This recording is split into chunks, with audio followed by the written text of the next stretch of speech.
शहर के रास्तों पे तो नहीं लड़खड़ाने वाले साहब, हम गांव के पगडंडियों के पाले हुए बच्चे हैं। हाँ, तुम्हें होती होगी धूल से एलर्जी, हम पूरा लड़कपन मिट्टी साने हुए बच्चे हैं। তো ফ্রেন্ডস, আমরা পিকনিক করব বলে তো আজকে মাটি নিতে আসছি এখানে।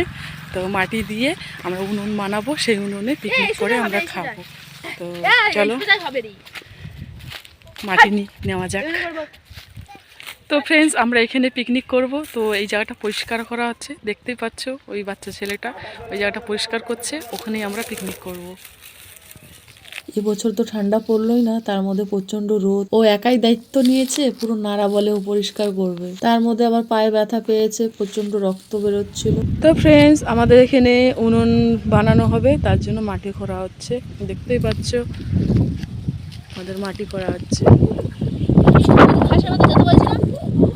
তো বন্ধুরা, জানোই তো সামনেই পৌষ মেলা, শুনতেই পাচ্ছ প্রচন্ড ঝোড়ো বাতাস বইছে। কাজ বাদ দিয়ে গল্প করছে, ওরা দুজনে লাড্ডু বানাচ্ছে না উনুন বানাচ্ছে না কাদা নিয়ে খেলছে, আমি তো কিছু বুঝতে পারছি না। কাজে ফাঁকি দেওয়া আর একজন পাশ দিয়ে বলছে তোর মা ডাকছে যাতে কাজ না করে। আমাদের 12 হাতের উনুন পুরোটা দেখাবো তোমাদেরকে, এখনো কমপ্লিট হয়নি, পুরো কমপ্লিট হলে ফুলটা তোমাদেরকে দেখাবো। এইরকম উনুন বানিয়ে কারা কারা পিকনিক করেছো তো বন্ধুরা কমেন্ট বক্সে জানিয়ে দিও। এইরকম পিকনিক করার মজাটাই আলাদা, সবাই আশায় বসে আছে কবে পিকনিক হবে। দেখতেই পাচ্ছো কিভাবে সবাই বসে আছে, সবে উনুন বানানো হলো, কবে শুকাবে তারপরে পিকনিক, সেই আশায় বসে আছে ওরা। তার উপর আকাশ আবার মেঘলা, কখন যে আবার বৃষ্টি আসে, উনুন টুনুন সব যাবে ভিজে, আমাদের পিকনিক যাবে চটকে বন্ধুরা। তো বন্ধুরা, আমার পিছনে দেখতেই পারছো আমাদের বাংলার ডন কেলটু বয়, সেই খতরনাক বয় কিন্তু। তো দেখো উনুনটা কেমন হয়েছে, একটু কমেন্ট বক্সে জানিয়ে দিও, ভালো হলে,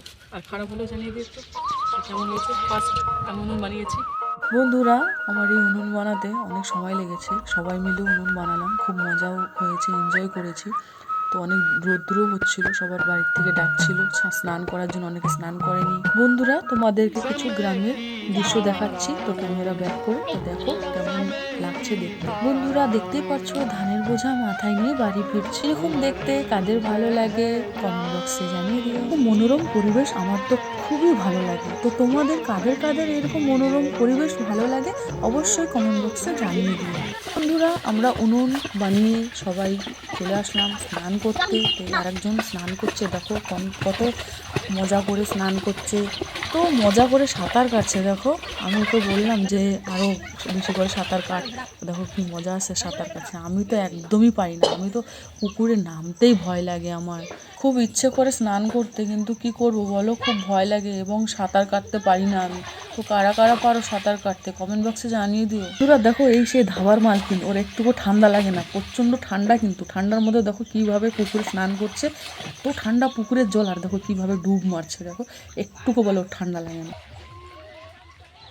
তো ফ্রেন্ড, আমাদের সবার মিটিং চলছে, কে কত টাকা দেবে, কি কি করবে, তো সেই নিয়ে হিসাব কিতাব চলছে আমাদের। এই যে দেখো লিখছে, তো সেটা নিয়েই আমাদের মিটিং চলছে।